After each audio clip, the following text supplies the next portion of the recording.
सरकारला तुमच्याकडून माल खरेदी करायचा असेल तर त्याला योग्य किंमत ही द्यावी लागेल आणि म्हणून शेतीमालाच्या किमती उत्पादन खर्चाचा विचार करून दिवसेंदिवस वाढवायचा विचार करावा लागतो. त्याचा परिणाम होतो. थोडीशी किंमत वाढली की महागाईची तक्रार होते. टेलिव्हिजनवर महागाई झाल्याच्या नंतर महागाई झाली म्हणून त्या महागाईच्या संबंधीचं टिपण असतं आणि दुसऱ्या बाजूला माझा फोटोही दाखवतात. मला काही त्याची फारशी चिंता वाटत नाही.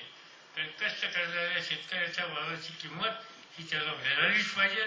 त्याचं अन्नधान्य आणि त्याचा माल हा फुकट मिळण्याच्या संबंधीची संकल्पना ही माझ्यासारख्याला मंजूर नाही.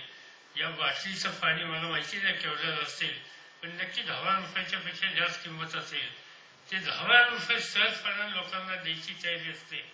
पण शेतकऱ्यांनी पिकवलेल्या धान्याला किंवा थोडा भाजीचा भाव वाढला, थोडा टोमॅटो बटाट्याचा वाढला किंवा कांद्याचा भाव वाढला तर लगेच टेलिव्हिजनवर डोळ्याचं पाणी येतंय.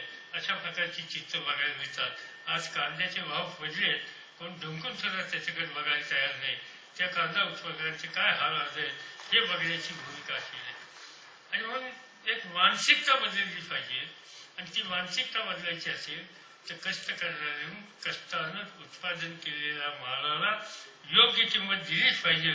त्याशिवाय देशाचा अन्न सुरक्षेचा प्रश्न सुटू शकत